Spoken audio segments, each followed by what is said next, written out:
ሰላም ጤና ይስጥልኝ። የፒያሳ ቲዩብ ነው። ወዳጅ እንዲሁም ተመልካቾች እንዲሁም አድማጮቻችን ተመልሰን መጥተናል። እንዲሁም በወቅታዊ ጉዳይ ላይ ለመወያየት ተመልሰን መጥተናል። ማንኛውም ሀሳብ እንዲሁም አስተያየት ካላችሁ ኮሜንት ሴክሽን ላይ መጻፍ ትችላላችሁ። ይሄን ብታዩ ይሄንን ብትነትኑ እንደዚህ ብትሉ ሀሳብ ብትሰጡበት የምትሉት ሀሳብ ካለ ኮሜንት ሴክሽን ላይ መጻፍ ትችላላችሁ።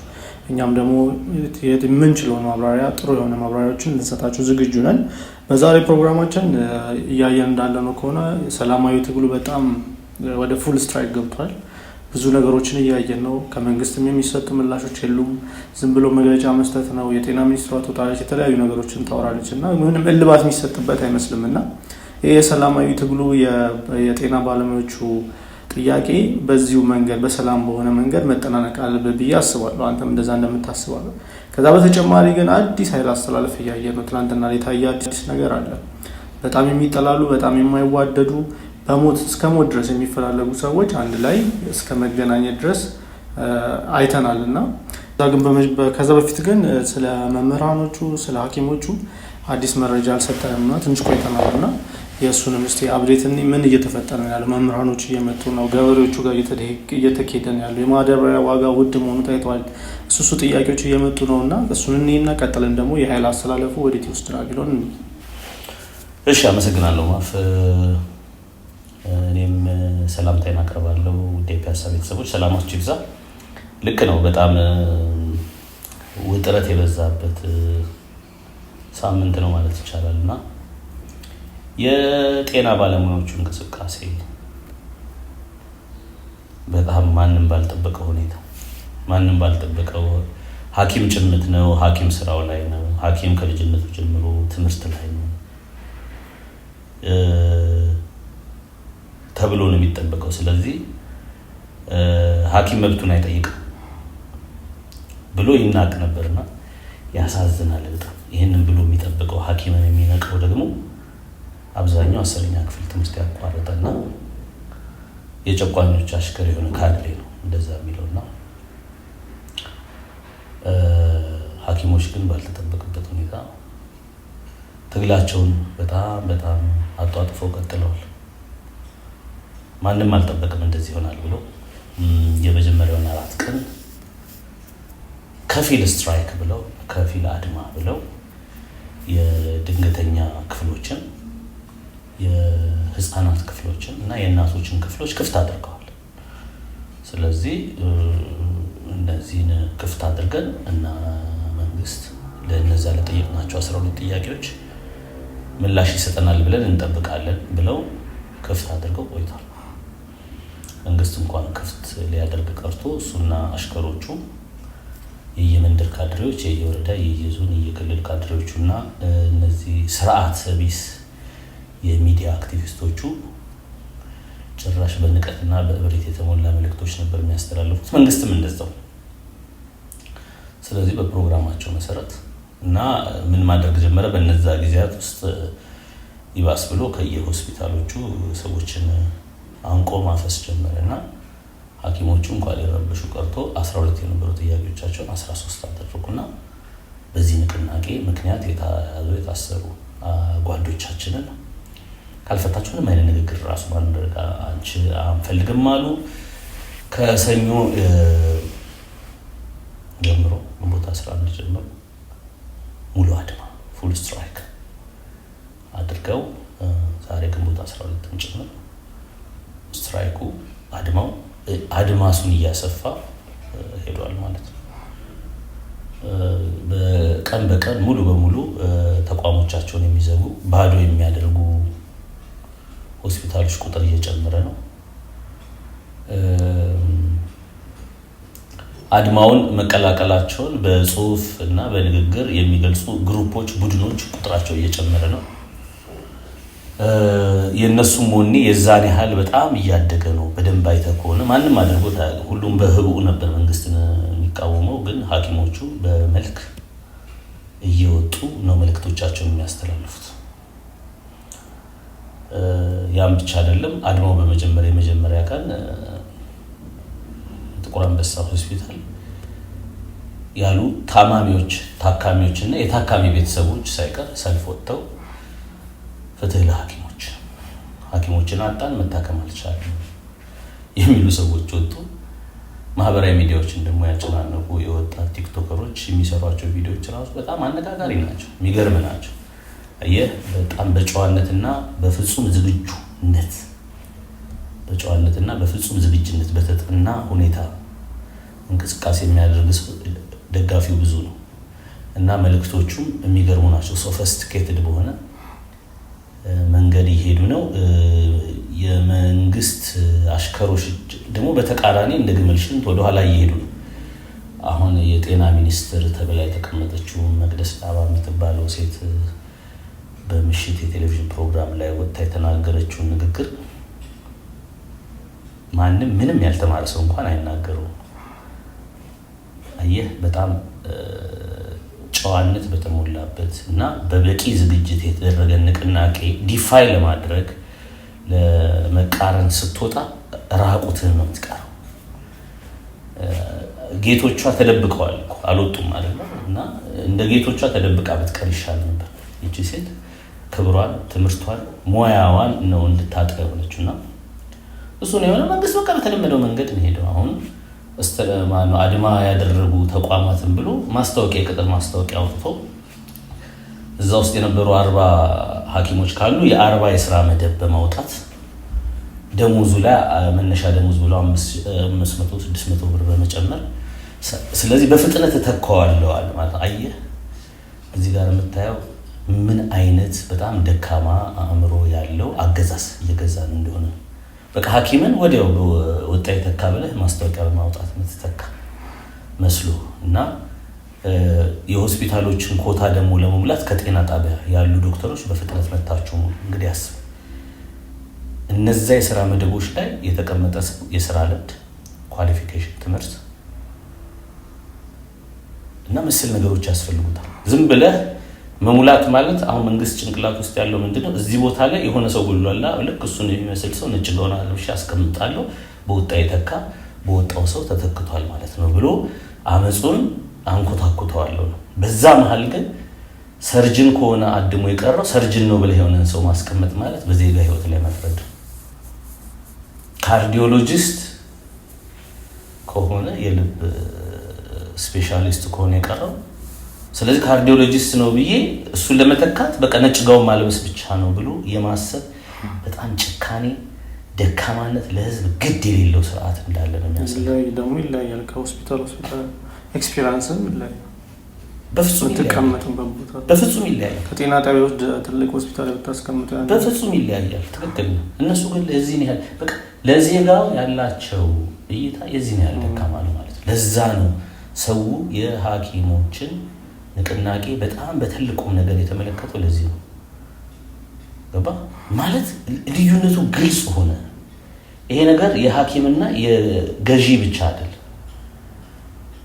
የጨዋዎች የመልካም ስብዕና ያለው የህብረተሰብ ክፍልና የባለጌዎች ሐኪምንና የአብይ አህመድን ካድሬዎች ያቸው ሐኪም ማለት 20 ምናምን ዓመት ሲማር ትምህርት ቤት እያለ ከፊት የሚቀመጥ ብዙ ይሄ የተርመጠመጠ ነገር ውስጥ የማይታይ ሲሆን ዛሬ አብይ ካድሬ ማለት ከትምህርት ቤት የሚፎርፍ አስተማሪ በገባ ቁጥር የሚረብሽ ለማንም ግድ የሌለው የእናቱን መቀነት ፈቶ የሚያማርር ምናምን የነበረው ሰው ነው ኖሮ ከዛ በኋላ እንደ አብይ እንደ ምናምን አይነት ስርዓቶች ሲመጡ የ15 ቀን የፓርቲ ኮርስ ወስዶ ሰው ይሆናል።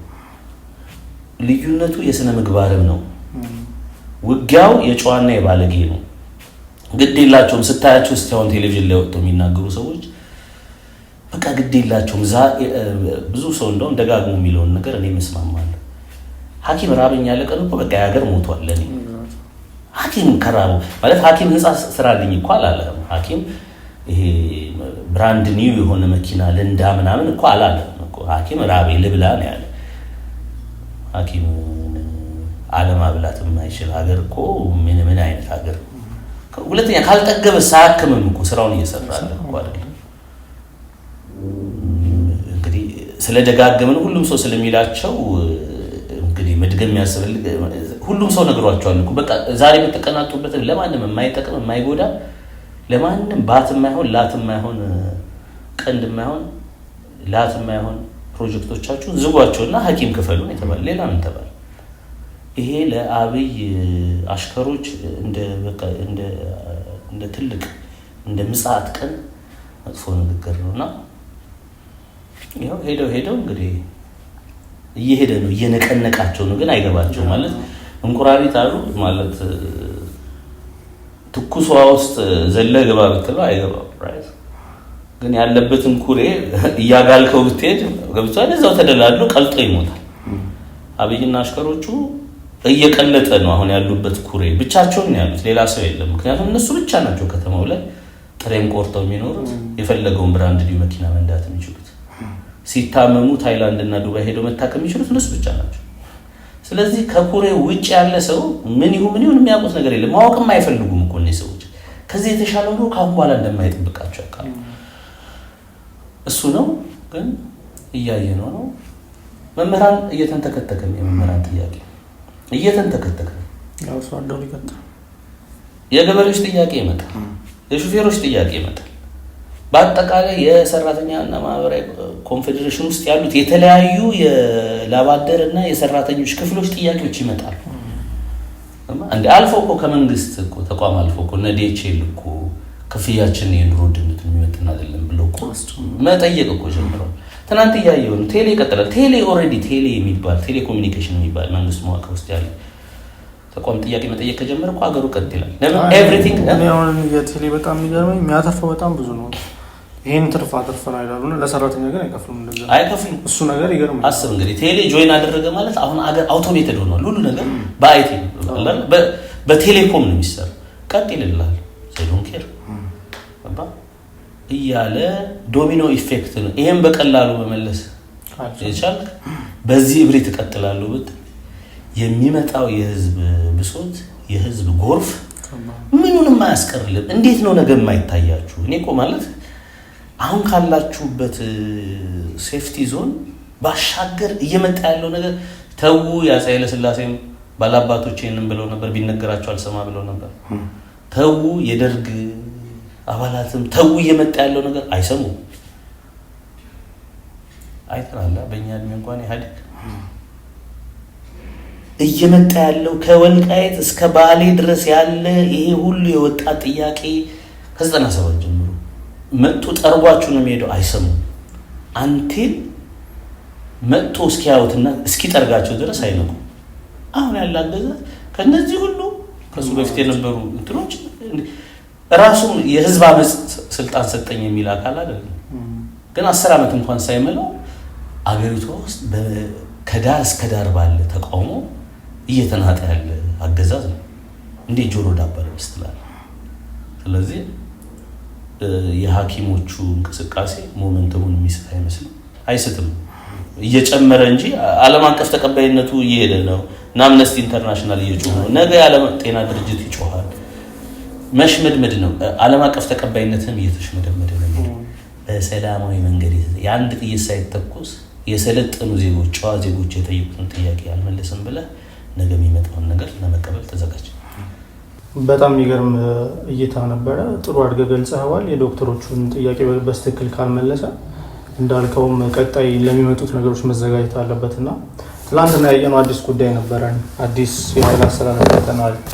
በህይወትና በነፍስ የሚፈላለጉ ሰዎች እንኳን አንድ ላይ እስከ መስራት ድረስ የደረሱበት ነገር አለና ወደ ሰሜኑ አካባቢ የሆነ የኃይል አሰላለፍ ለውጥ እየታየ ነው። ከዚህ በፊት የሚባል ነበር ጀነራሎች ይገናኛሉ ይባላል። ምንም የታየ ነገር አለ። ትላንትና የታየው ነገር የሆነ ፍንጭ የሚሰጥ ነውና በዛ ላይ ስምትለው ምን ነገር አለ? ምን ይዞ የሚመጣ የሚችለው መዘዝ አለ የሚለውን እስቲ ንገረን። እንግዲህ ባጭሩ በግልጽ ቋንቋ ለማለት ከፕሪቶሪያ የሰላም ስምምነት በኋላ የትግራይ ክልል ገዢዎች እና ፌደራል መንግስቱ የይስሙላ የሚመስል ብዙ መዝለቅ ያልቻለ ሰላም ስምምነት ተፈራረሙ። ሁላችንም እንደምናውቀው 2022 ላይ ያንንም ሲባል እንደነበረው በግልጽ መሆን እንደታየው የሰላም ስምምነት ሁለቱም ወንጀለኛ ኃይሎች በወንጀል ላለመጠየቅ አንዱን ላለመጠየቅ ብሎም ህዝቡም ዓለም አቀፉ ማህበረሰብም እንዳይጠይቃቸው ብለው የተፈራረሙት ሰነድ ነው። ግን ተመስገን እነሱ ጦርነቱን በማቆማቸው የሰው መሞት ቀነሰ፣ አንጻራዊ ሰላም አገኘን። በቃ ሰው መሞት ተወ፣ ቢያንስ እዛ ምድር ላይ ትግራይ የሚባል ምድር ላይ ግን ከልባቸው እንዳልሆነ ከጊዜ ብዛት በተግባር ታየ። እንደምናየውም ፌደራል መንግስቱ የትግራይን ጦርነት ቢያቋርጠው በምዕራብ ኦሮሚያ በተለይ በወለጋ ያለውን ጦርነት ከኦሮሞ ነጻነት ሰራዊት ጋር እንደውም በጣም ኃይሉን ጨምሮ አፋፍሞ ነው የቀጠለው። ከዛ በኋላ ደግሞ ሰሜን ኢትዮጵያ በአማራ ክልል ላይ ከፋኖ ኃይሎች ጋር የሚያደርገው ጦርነት ደግሞ ብሶበት ማለት ያኔ ዝም ብሎ ወጣ ገባ ነበር። አሁን በጣም ወደ ፉል ስኬል ዋር የተቀየረ ጦርነት ነው። ከፕሪቶሪያ በኋላ ትግራይ ምድር ላይ ጦርነት የለም እንጂ ሌላው ኢትዮጵያ ላይ እንደውም ተባብሶ ነው የቀጠለው። ከዛስ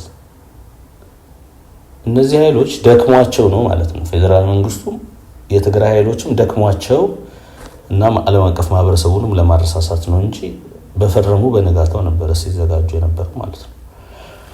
ስለዚህ በወሬ ደረጃ አዲስ አይነት ኃይል አሰላለፍ ይዘው ይመጣሉ ሲባል ነበር። ግን ከዛ በፊት ምን ሆነ?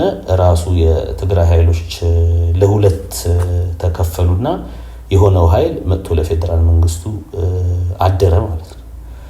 ያ ኃይል በጌታቸው ረዳ በፕሮፌሰር ክንደያ ገብረ ሕይወት የሚመራ ነው። ግን ከጀርባ ደግሞ እነ ጻድቃን ገብረትንሳኤ እነ ስዬ አብርሃ እነዚህ 93 ላይ አኩርፎ የነበሩ ሰዎች እንዳሉ ያስታውቃል። በዛ በኩል ያለው ደብረጽዮን የሚመራው ኃይል ደግሞ በወሬ ደረጃ ከአማራ ኃይሎች ከፋኖ ኃይሎችና ከኤርትራ ጋር አብሮ ሆኖ ማዕከላዊ መንግስቱን ለመውጋት እየተዘጋጁ ነው ይባል ነበር። ከአማራ ኃይሎች ጋር በተመለከተ እስካሁን ምንም የወጣ ነገር የለም። የሚታይ እንደዚህ በስማ በለው በሂርሳይ ከምንሰማው ውጭ ከኤርትራ ኃይሎች ጋር ግን ሲወራ የነበረው እውን የሚያስመስል ነገር ትናንትና ተፈጥሯል።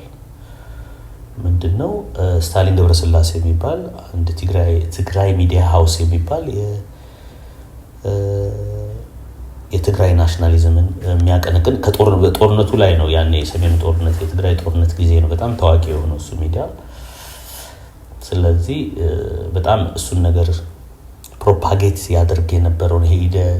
የቲፒኤልኤፍን ኮዝ የቲዲኤፍን ኮዝ በደንብ ፕሮፓጌት ያደርግ የነበረ ሰው፣ ከዛ ውጪ ዲያስፖራውን በደንብ ሞቢላይዝ ያደርግ የነበረ ሚዲያን የሚያስተዳድር ሰው ትናንት አስመራ ሲገባ ታይቷል።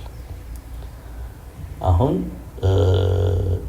ሰውየውን በግል ብናየው ስታሊን ገብረስላሴ ማለት የአብይና የሻዕቢያ ሰራዊት ይሄን አድርጎ የሚሉ በአጠቃላይ በሰሜኑ ጦርነት ጊዜ ተሰርተዋል የሚባሉ የጦር ወንጀሎችን ኦር ምናምን ሁሉንም ነገር ለደረሱ አትሮሲቲስ ሻዕቢያንና አብይን ዋና እንደዘሰ የአንድ ሳንቲም ሁለት ገጽታ እንደሆኑ አድርጎ ሲሰብክ እና በደንብ አድርጎ በአደባባይ ሲናገር የነበረ ሰው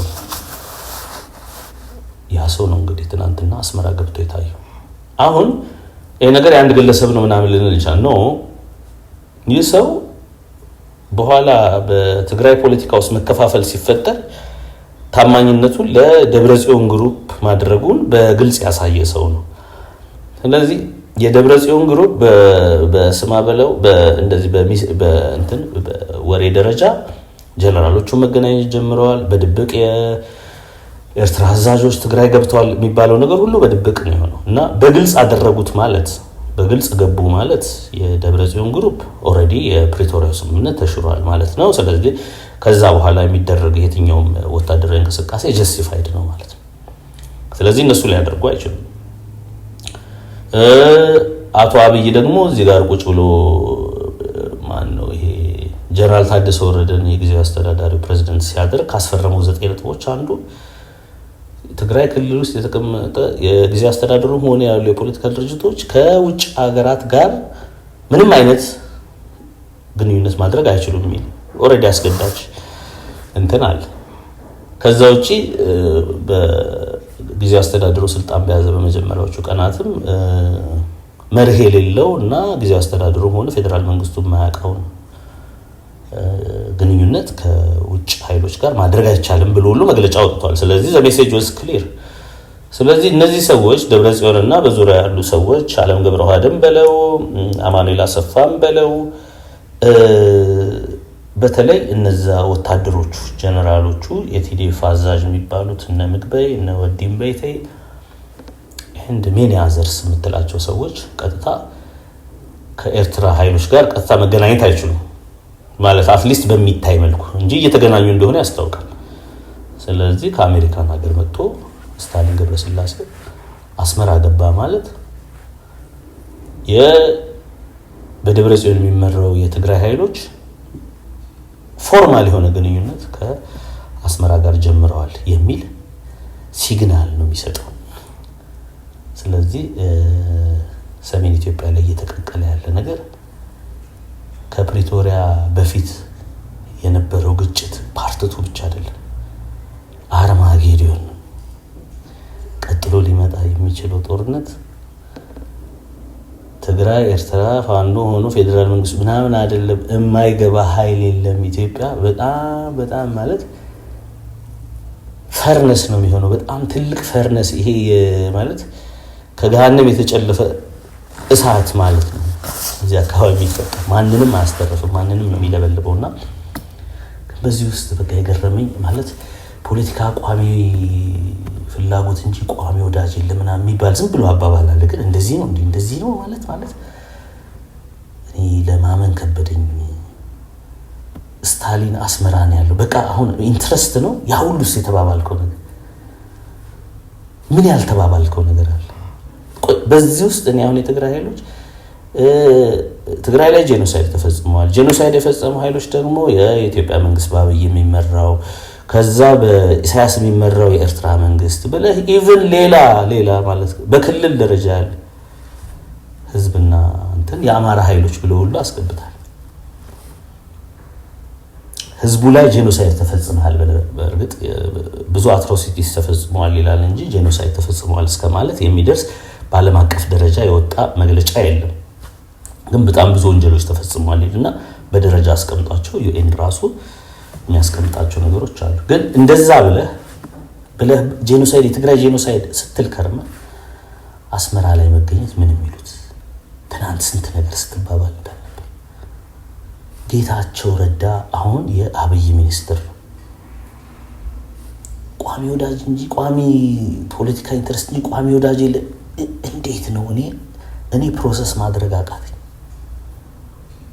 ማለት ያን ሁሉ ነገር ብለህ አሁን አብረህ ትሰራለህ። በቃ የዚህን ያህል ማለት ለሰዎችና ለፖለቲካ ኃይሎች ቀላል ነው ማለት ነው። ምንድነው እየተለመደ ያለውስ? እኔ አላውቅም። አንድ ልጅ አለ እንደውም ዩቲዩብ ላይ የአብይ መንግስት በጣም ተቃዋሚ ሆኖ ኢቭን ታስሮ የሚባል ልጅ አለ። አሁን በስደት ነው ያለውና ዩጋንዳ ነው ያለው። እንግዲህ በእድሜ ስታየው አሁን ቀደም ካነሳቸው ሰዎች አንፃር በጣም ትንሹ ነው። አሁን በሚሰራቸው ልዩ ፕሮግራሞች እውነቱም ውሸቱ ይበዛል። ቶታሊ ትናንት ሲላቸው የነበሩ ነገሮች ተቃራኒ ናቸውና በሚያስተላልፈው መልእክት የአብይ አህመድ አገዛዝ ሎሌ እንደሆነ የሚያሳይ ነው። ምንድነው ማለት አሁን ይሄም ማለት ቋሚ ኢንትረስት እንጂ ምናምን ልትል ነው? የዚህን ያህል ዝም ብሎ መገልበጥ ነው እንዴ? ዘመኑ እኮ ዲጂታል ነው ማለት only few years ago ያልካቸው ነገሮች እኮ ሪዋይንድ ተደርገው ከዚህኛው ወደዚህኛው ተሸጋገር የት ጋር ነበረ መታጠፊያ ጃንክሽን የት ነው? እንዲህ መታጠፊያ እንዴት ነው ሪዝን አውት የምታደርገው ተብሎ መጠየቅ ይኖራል ተብሎ እንዴት አይታሰብም? ይሄ ኢሞራሊቲ አይሆንም ወይ? እኔ ግራ እንደገባኛል። ኤርሚያስ ለገሰ የሚባል ሰው ነበር አለ አይደል? ነበር ልበለው ለኔ ኤርሚያስ ለገሰ 10 ምናምን ዓመት የኢህአዴግን ስርዓት አገልግሎ የጀነራሎቹ አስተማሪ ነበር፣ ሂሳብ አስተማሪ። በሂሳብ ግራጁዌት አድርጎ ጀነራሎቹ ራሱ መጽሐፉ ላይ ያመነው ጀነራሎቹን ያስተምር ነበርና ጀነራሎቹን በ4 ዓመት ውስጥ 12ኛ ክፍል እንዲጨርሱ ያደርግ ነበር። የትምህርት ሚኒስትር ይወቀዋል።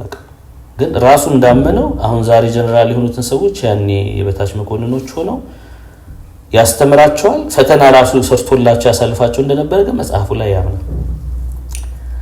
3 መጽሐፎች አሉት። የመለስ ትሩፋት፣ የመለስ ልቃቂት እና አንድ ጥላውን ያረፈለታ የሚል መጽሐፎች አሉትና በኋላ ከአስተማሪዎች ተነስቶ ከዛ የቀበሌ ካድሬ የሆነ የዞን ካድሬ የምናምን እያልኩ አድጌ የኮሚኒኬሽን ጉዳዮች ሚኒስትር ዴታ ሁሉ እስከመሆን ደርሶ ነበር። ከዛ ተሰደደ። ከዛ የሰዓት ከፍተኛ ጋዜጠኛ ሆነ። የግንቦት 7 አባል ሆነ። ከዛ ልክ አብይ ሲመጣ ደግሞ ተቃዋሚ ሆነ። ኢትዮ 360 ምናምን የሚል ከነ ሆኖ የአማራ ናሽናሊዝምን ከሚያቀነቅኑ ሰዎች ጋር ጣቢያ ከፍቶ በደንብ ሲሄድ ነበር። በኋላ ከዛም ተጣለ። አሁን የራሱ ሚዲያ አለ እና ሚዲያውን እንደከፈተ ሰሞን ከትግራይ ናሽናሊስቶች ጋር ሊሰራ ጉድ ሲል አይቼዋለሁና በጣም አሳፋሪ ነበር ለኔ። ማለት ከሱ ጋር ሊሰሩ ያሉ የትግራይ ናሽናሊስት ሲሆኑ ሚዲያ ላይ ያሉ ሰዎች ለኔ በጣም አሳፋሪ ነበር። እነዚህ ሰዎች በተለይ አንዱ መጽሐፉ ላይ የትግራይ ፖለቲካ መሪዎችን በተለይ ሴቶችን በጣም በሚያንቋሽሽ መልኩ የሆነ ገመና የሆኑ ስም ማጥፋት የሆኑ የሚያወጣቸው ነገሮች ነበሩ። አስነዋሪ ነገሮች በጣም ሴት ልጅ በዚህ መልክ መገለጽ የለባትም እንትና እነዛ ሴቶች ግን ትልልቅ የፖለቲካ መሪዎች ናቸው። በጣም እያነወረ ይገልጻቸው ነበር።